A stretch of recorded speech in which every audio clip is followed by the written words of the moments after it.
Assalamualaikum warahmatullahi wabarakatuh.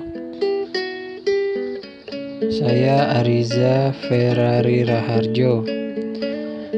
Di sini saya akan melanjutkan materi dari Rufita Ayu.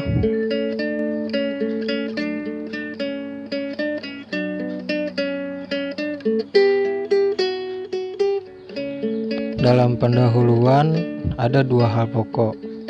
Yang pertama, latar belakang masalah, dan yang kedua, pentingnya masalah.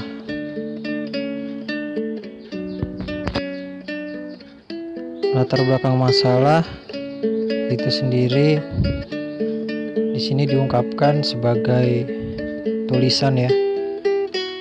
Jadi hendaknya tidak terlalu jauh dari masalah yang sebenarnya. Misalnya sifat tulisan yang lugas dan semacamnya menjadi ciri yang perlu diperhatikan dalam penulisan pendahuluan. Pendahuluan juga pentingnya penyelesaian masalah yang dilakukan. Dalam mengemukakan pentingnya masalah, dapat dituliskan letak masalah yang dibicarakan dalam konteks permasalahan yang lebih besar. Pengemukaan pentingnya penyelesaian permasalahan tersebut secara implisit juga memuat manfaat dari penyelesaian masalah tersebut dan sekaligus akan menentukan kadar kemanfaatan karya ilmiah itu sendiri. Manfaat tersebut dapat merupakan manfaat dalam pengembangan ilmu pengetahuan, teknologi, dan seni, pemecahan masalah pembangunan, atau pengembangan kelembagaan. Selanjutnya bagian D, merumuskan masalah. Permasalahan hendaknya dirumuskan dengan jelas. Biasanya, permasalahan dirumuskan dalam bentuk kalimat tanya. Misalnya, agar siswa dapat mengarang dengan baik, metode apakah yang efektif dalam mengajar bahasa Indonesia? Namun boleh juga dalam bentuk kalimat tanya. Seseorang yang ingin melakukan penelitian, maka tahap awal yang perlu dilakukan adalah mencari masalah yang akan dipecahkan dalam suatu penelitian. Dalam memilih rumusan masalah penelitian, maka diperhatikan ketentuan sebagai berikut. Yang pertama, masalah yang dipilih harus mempunyai nilai penelitian. Yang kedua, masalah yang dipilih dengan bijak. Yang ketiga, masalah yang dipilih harus mempunyai kualifikasi penelitian. Yang pertama, masalah yang dipilih harus mempunyai nilai penelitian. Meliputi masalah harus asli, masalah harus menyatakan suatu hubungan, masalah harus merupakan hal penting, masalah harus dapat diuji, dan yang terakhir, masalah harus mencerminkan suatu pertanyaan. Yang kedua, masalah yang dipilih dengan bijak meliputi data atau metode untuk memecahkan masalah harus tersedia. Biaya untuk memecahkan masalah secara relatif harus dalam batas kemampuan. Waktu memecahkan masalah harus wajar. Biaya harus seimbang. Administrasi sponsor harus kuat. Dan yang terakhir, tidak bertentangan dengan hukum. Yang ketiga, masalah yang dipilih harus mempunyai kualifikasi peneliti.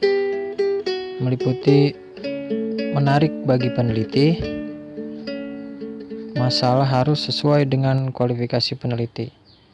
Di sini juga terdapat beberapa parameter yang dilakukan dalam mengevaluasi masalah peneliti. Yang pertama, ada menarik. Di sini kita harus membuat penelitian dengan serius agar dapat termotivasi orang yang membaca atau melihat. Yang kedua, bermanfaat. Membuat suatu manfaat baik untuk ilmu pengetahuan maupun meningkatkan kesejahteraan dan kualitas kehidupan manusia. Yang ketiga, hal yang baru.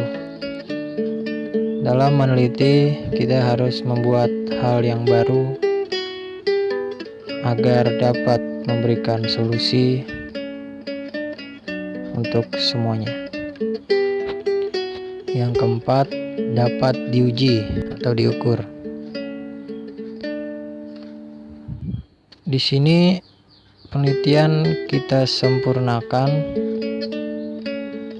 harus merupakan suatu yang bisa diuji, dapat diukur secara empiris. Kalau kita melakukan penelitian korelasi, korelasi antara beberapa variabel yang kita teliti juga harus diuji secara ilmiah.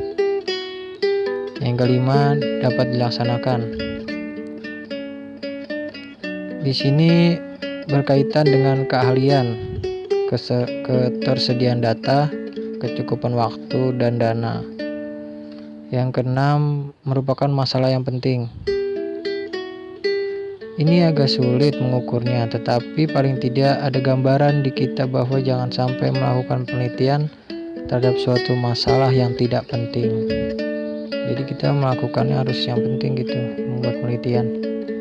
Yang ketujuh, tidak melanggar etika. Di sini saya sudah pernah menjelaskan tidak melanggar etika. Memang dalam meneliti itu harus mempunyai etika ya. Etika dengan kejujuran, metodologi, prosedur yang harus dijelaskan kepada objek penelitian, dan yang lebih penting tidak boleh melakukan penipuan itu.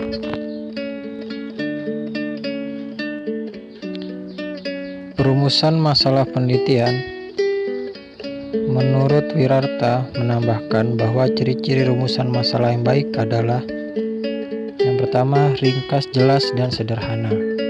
Kedua, memungkinkan untuk dijawab dan diuji secara ilmiah. Yang ketiga, dalam bentuk kalimat pertanyaan. Yang keempat, menjelaskan hubungan antara dua variabel atau lebih. Sedangkan menurut Frankel dan Whelan, rumusan masalah yang baik adalah: yang pertama, masalah harus visible, dalam arti masalah tersebut harus dapat dicarikan jawabannya melalui sumber yang jelas. Yang kedua, masalah harus jelas, yaitu semua orang memberikan persepsi yang sama terhadap masalah tersebut. Yang ketiga, masalah harus signifikan, dalam artian jawaban masalah yang diberikan harus memberikan kontribusi terhadap pengembangan ilmu dan pemecahan masalah kehidupan manusia. Langkah-langkah dalam menentukan masalah. Dalam buku Metodologi Penelitian Kualitatif Profesor Dr. Lexi J. Moleong menuliskan langkah-langkah perumusan masalah yang meliputi: yang pertama, tentukan fokus penelitian. Yang kedua, cari berbagai kemungkinan faktor yang ada kaitannya dengan fokus tersebut, yang dalam hal ini dinamakan subfokus. Ketiga, di antara faktor-faktor yang terkait, adakan pengkajian mana yang sangat menarik untuk ditelaah. Keempat, kaitkan secara logis faktor-faktor subfokus yang dipilih dengan fokus penelitian. Menentukan topik. Topik atau masalah adalah hal-hal yang akan dibahas dalam penelitian. Intinya, topik dapat berupa persoalan pokok yang memerlukan pemecahan, penjelasan, pendeskripsian, dan penegasan lebih lanjut.